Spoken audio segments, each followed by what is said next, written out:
എല്ലാവർക്കും പുതിയൊരു ടോപ്പിക്കിലേക്ക് സ്വാഗതം. എനിക്കറിയാം ഇടയ്ക്കിടയ്ക്ക് ഒരുപാട് തിരക്കുകളൊക്കെ വരുന്നതുകൊണ്ടാണ് റെഗുലർ ആയിട്ട് നമുക്കൊരു വീഡിയോ ചെയ്യാൻ പറ്റാത്തത്. പിന്നെ എന്താ പറയുന്നത്, കുറച്ച് പ്രശ്നങ്ങളും ഒക്കെ വന്നതുകൊണ്ട്. അപ്പൊ എന്തായാലും ഇന്ന് ഞാൻ പറയാൻ പോകുന്നത്, ഇന്നലെ ഇത് ചെയ്യണമെന്ന് വിചാരിച്ച കേട്ടോ, പിന്നെയും വിട്ടുപോയി. അപ്പൊ ഇന്ന് പറയാൻ പോകുന്നത്, എപ്പോഴും ഞാൻ പറയുന്നത് കുറച്ച് നടന്ന സംഭവങ്ങളെ കുറിച്ചാണല്ലോ പറയാറ്. അധികം വലിച്ചിട്ടാതെ തന്നെ പറഞ്ഞേക്കാം. ഈ കഴിഞ്ഞ ദിവസം ഈ സ്കൂളുകളിൽ ഇപ്പോഴത്തെ കുട്ടികളുടെ ഒരു അവസ്ഥ പറയുകയാണെങ്കിൽ പണ്ടത്തെ പേരൻസിനെക്കാളിൽ കഷ്ടമാണ്. പണ്ട് പേരൻസ് ഇങ്ങനെ പോയിരുന്ന് പഠിക്കുന്ന പറയുമെങ്കിലും അതവരെ ടോർച്ചർ ചെയ്യുന്നില്ല. ഇപ്പൊ എന്ന് പറഞ്ഞാൽ എന്റെ ദൈവമേ, എല്ലാ കുട്ടികളും ഒരു LKG ആകുമ്പോൾ തൊട്ട് നിങ്ങൾ സ്റ്റാറ്റസ് ഒക്കെ ശ്രദ്ധിച്ചിട്ടുണ്ടോ?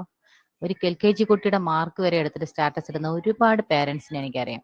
എന്നിട്ട് ഈ സ്റ്റാറ്റസിൽ ഞാൻ ഒരു തവണ ഈ LKGയിൽ 50, 49, 49 മേടിക്കുന്ന മാർക്ക് ലിസ്റ്റിന്റെ സ്റ്റാറ്റസ് ഇട്ടപ്പോൾ ഞാൻ അതെനിക്ക് അറിയാവുന്ന ഒരാളുണ്ടെങ്കിൽ ഞാൻ പേഴ്സണലി വിളിച്ചു പറഞ്ഞു, എന്തിനാണ് ഇങ്ങനെ അതിനെ ഇപ്പോഴേ ഇങ്ങനെ സ്റ്റാറ്റസ് ഇട്ട് അത് ആ കുട്ടി വളർന്നു വരാൻ ഇനിയും ഒരുപാട് സമയമുണ്ട്. ഇപ്പോഴേ നീ അതിനെ പ്രഷർ കൊടുത്ത് കൊണ്ടുവരരുത്, അതിനെ ഫ്രീ ആയിട്ട് വിടൂ.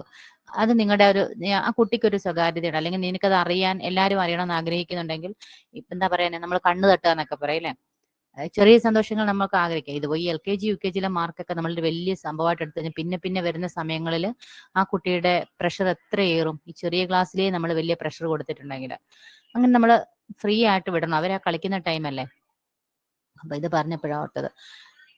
നമ്മുടെ കാര്യത്തിലേക്ക് കടന്നില്ല. ഒരു കൂടുതലും ഒരു സിസ്റ്റേഴ്സ് നടത്തുന്ന ഒരു സ്കൂളിൽ കഴിഞ്ഞ ദിവസം ഒരു ഇൻസിഡന്റ് ഉണ്ടായി. അതിന്റെ പേരൻസ് എന്നെ വിളിച്ച് പറഞ്ഞപ്പോഴാണ് ഞാൻ ആ സംഭവത്തിന്റെ ഗൗരവം അത്രയുണ്ടെന്ന് എനിക്ക് മനസ്സിലായി. അപ്പൊ നമുക്ക് റിയാക്ട് ചെയ്യാൻ പറ്റാത്തൊരു മേഖലയിൽ നമുക്ക് ഇന്ററാക്ട് ആയിട്ട് പറയാൻ ഉപയോഗിക്കുന്ന ഒരു പ്ലാറ്റ്ഫോം ആണല്ലോ യൂട്യൂബ്. അതുകൊണ്ടാണ് ഞാൻ ഇതിൽ ഡിസ്കസ് ചെയ്യാന്ന് വെച്ചത്. അപ്പോൾ സിസ്റ്റേഴ്സ് നടത്തുന്ന ആ സ്കൂളിൽ, അപ്പൊ എല്ലാ സിസ്റ്റേഴ്സിനെയും അവരെല്ലാം മോശക്കാരാണെന്നല്ല, എല്ലാത്തിലും കുറച്ച് ആൾക്കാര് നെഗറ്റീവ് സൈഡും കുറച്ച് ആൾക്കാർക്ക് പോസിറ്റീവ് ഉള്ള കാലമാണല്ലോ നമ്മുടേത്. മനുഷ്യരും സമൂഹവും ഒക്കെ അങ്ങനെയാണ്. അപ്പൊ ഈ ഒരു സിസ്റ്റർ അവർ നടത്തുന്ന സ്കൂളിലെ ഈ പ്രീ പ്രൈമറി സ്കൂളാണ് നടത്തുന്നത്. അപ്പൊ അവിടെ ഒരു PTA മീറ്റിംഗ് നടക്കുകയാണ്. PTA മീൻസ് ഈ ഫസ്റ്റ് ടൈം കുട്ടികളുടെ മാർക്ക് അവര് എല്ലാ പേരൻസിനെയും വിളിച്ചിരുത്തി നല്ല മാർക്കുള്ളവരെ അപ്രീഷിയേറ്റ് ചെയ്യുന്നു. ഇങ്ങനെയൊക്കെ നടക്കുന്ന ഒരു കലാപരിപാടി. അപ്പൊ അവിടെ അന്ന് എല്ലാ LKG UKG കുട്ടികൾ എല്ലാവരും വന്നിട്ടുണ്ട്. അപ്പൊ അതില് UKGയിലെ കുറച്ച് കുട്ടികൾ ഇരിക്കുന്നു. അതിൽ എല്ലാവരുടെ പേരൻസും ഉണ്ട്. അതിൽ 1-2 കുട്ടികളുടെ പേരൻസ് വന്നിട്ടില്ല.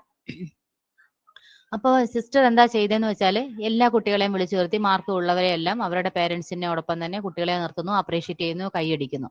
ഇത് കലാപരിപാടി അവർ നടത്തിക്കോട്ടെ, അവരുടെ സ്കൂളിന്റെ റെപ്യൂട്ടേഷനോ അല്ലെങ്കിൽ അവരുടെ സ്കൂളിന്റെ മേന്മ കൂട്ടാനോ എന്തോ ആയിക്കോട്ടെ. പക്ഷെ അവർ കാണിച്ച ഏറ്റവും വലിയ എന്താ ഇനി പറയുന്നത്, ചെറ്റത്തരം അങ്ങനെ തന്നെ പറയാം. അവർ ചെയ്ത എന്താന്ന് വെച്ചാൽ അതിലെ ഒരു കുട്ടിയുടെ വീട്ടിൽ അവർ പേഴ്സണലി അറിയാവുന്ന വ്യക്തികളാണെങ്കിൽ അവർക്ക് അത് അന്വേഷിക്കാമായിരുന്നു. ഒരു കുട്ടിയുടെ വീട്ടിൽ അതിന്റെ അമ്മയ്ക്കും അച്ഛനും ഒക്കെ അച്ഛനും ആ വീട്ടിൽ അടുപ്പിച്ചുണ്ടായ 2-3 മരണങ്ങളും കാരണം ആ കുട്ടീനെ അവർക്ക് നന്നായിട്ട് ശ്രദ്ധിക്കാനോ പഠിപ്പിക്കാനോ കഴിഞ്ഞില്ല. അത് കാരണം ആ കുട്ടിക്ക് ബിലോ 40% ആയിരുന്നു മാർക്ക്. ആ സിറ്റുവേഷൻ അവർക്ക് അറിയാം, അവരാ വീട്ടിൽ പോയിട്ടുള്ളതാണ്. എന്നിട്ടും ആ കുട്ടിക്ക് എഴുന്നേൽപ്പിച്ച് നിർത്തി അതിന് മാർക്കില്ലെന്നുള്ള കാരണം പറഞ്ഞ് അതിനെ ഇൻസൾട്ട് ചെയ്തു.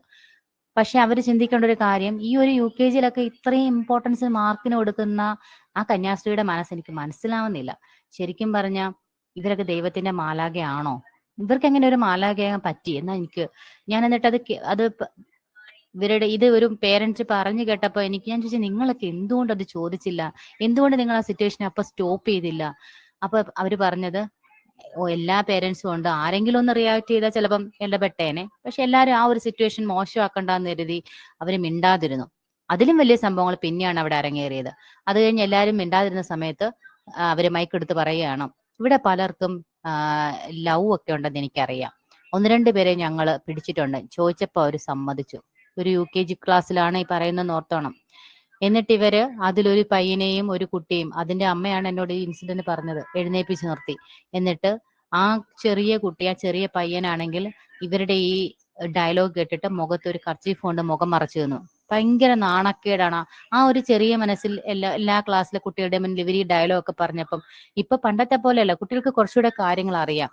എന്നിട്ട് ആ കൊച്ചു പറയുന്നുണ്ട്, എനിക്ക് അങ്ങനെയൊന്നും ഇല്ല എന്ന് പറയുന്നുണ്ട്. പക്ഷെ ഈ പെൺകുട്ടിയുടെ അമ്മ ആ കൊച്ചപ്പൊ കരഞ്ഞു. അപ്പൊ ആ കൊച്ചു അതിന്റെ അമ്മ ആ കുട്ടീനെ എടുത്തോണ്ട് പുറത്തേക്ക് പോയി. പക്ഷെ ആ ചെറുക്കന് ഭയങ്കര നാണക്കേട് പോലെ അവന് കർച്ചീഫ് കൊണ്ട് മുഖം മറച്ച് അവിടെ ഇരുന്നു. ആ കുട്ടിയുടെ മനസ്സിലുണ്ടായ ആ നാണക്കേട്, ആ കുഞ്ഞു പ്രായത്തിൽ അവരുടെ മനസ്സെത്ര വേദനിച്ച് കാണും. സത്യം പറഞ്ഞാൽ എനിക്ക് ഫോൺ വിളിച്ചെങ്കിൽ അവരെ 2 പറയണമെന്ന് തോന്നി. പക്ഷെ കുറച്ച് കഴിയുമ്പോൾ ഞാൻ ചോദിച്ചു നിങ്ങൾ എന്തുകൊണ്ട് റിയാക്ട്? അപ്പൊ പറഞ്ഞു പുറത്തിറങ്ങിയപ്പം പിന്നെ സിസ്റ്റർ പുറകെ വന്ന് ആശ്വസിപ്പിച്ചു, വെറുതെ പറഞ്ഞാണ്, ഇങ്ങനെയൊന്നും ആവുമെന്ന് വിചാരിച്ചില്ല. എന്താണ് നമ്മൾ വരുത്തുന്ന ചെറിയ മിസ്റ്റേക്കുകൾ കുട്ടികളുടെ ഉള്ളിൽ വരുത്തുന്ന എത്ര എത്ര മുറിവുകളാണ്. ഞാനിത് ആ ഇഷ്യൂ അതവിടെ കഴിഞ്ഞെങ്കിലും ഞാൻ നമ്മുടെ ഈ യൂട്യൂബ് ചാനലിൽ കൂടി ഞാൻ എന്തിനിത് പറഞ്ഞു എന്ന് വെച്ചാൽ, ഇൻ കേസ് എവിടെങ്കിലും ഏതെങ്കിലും ഒരു കന്യാസ്ത്രീയോ സ്കൂൾ നടത്തുന്നവരോ ഇങ്ങനെയുള്ള ആറ്റിറ്റ്യൂഡുകൾ വെച്ച് ചിന്തിക്കുന്നവരോ ആരെങ്കിലും ഉണ്ടെങ്കിൽ, ചിലപ്പോൾ നമ്മൾ പറയുന്ന ഒരു വാക്ക് കേട്ടിട്ട് ഇനി വല്ല പിള്ളേരെയും വേദനിപ്പിക്കണ്ടല്ലോ എന്ന് കരുതിയിട്ടാണ് ഞാൻ ഈ ഒരു ടോപ്പിക് എടുത്തത്. സത്യം അത്രയധികം രോഷം തോന്നിപ്പോയി അവരുടെ ആറ്റിറ്റ്യൂഡ്. ഇങ്ങനെ ചെറിയ കുട്ടികളോട്, UKG, എന്റെ പൊന്നെ, എനിക്ക് ഞാൻ ഓർത്തു. അപ്പൊ ഇവരൊരു ഈ പ്രണയം, ഈ പ്രേമം, ഇഷ്ടം എന്നൊക്കെ പറയുന്നത് ഇപ്പോഴത്തെ കാലത്ത് എനിക്ക് തോന്നുന്നു, നിങ്ങൾ ശ്രദ്ധിച്ചാൽ നമുക്കറിയാം, ബസ് സ്റ്റോപ്പിലാണെങ്കിലും എവിടെ ആയിക്കോട്ടെ, ഇപ്പൊ പിള്ളേരെ ഒരു ലൈൻ ഉണ്ടല്ലോ ഇഷ്ടമാണെന്ന് പറയുന്നത് വലിയ പ്രശ്നമായിട്ടൊന്നും ആരും കരുതുന്നില്ല. അപ്പോ ഇനി വരുന്ന ഈ ഇങ്ങനത്തെ ഉള്ള ജനറേഷനോടാണ് ഇവർ ഈ UKG തൊട്ട് ഇങ്ങനെ സദാചാരം വെച്ച് പുലർത്തുന്നത്. ഈ പറയുന്ന വ്യക്തികൾക്ക് അല്ലെങ്കിൽ മറ്റുള്ളവർക്ക് ഒരു പ്രണയമില്ലാത്ത ആരാണ് ഈ കാലഘട്ടത്തിലുള്ളത്? ഒരു പ്രണയം ഉണ്ടെങ്കിൽ ആ ഒരു പ്രണയം അത്ര വലിയ എനിക്ക് ഈ സദാചാരം കളിക്കുന്നവരോട് ചോദിക്കാനുള്ളത്, നിങ്ങൾക്കാർക്ക് നിങ്ങളുടെ ആ കൗമാര കാലഘട്ടത്തിൽ ഒരു പ്രണയം ഉണ്ടായിട്ടില്ലേ? ഈ പ്രണയം എന്ന് പറഞ്ഞ വികാരം, ഇത് വരാത്തൊരു വ്യക്തിക്ക് അതൊരു അസുഖമാണ് എന്ന് പോലും മനസ്സിലാക്കാൻ പറ്റുന്ന കോമൺ സെൻസ് ഇല്ലാത്ത വ്യക്തികളെ എന്ത് പറയാനാണ്?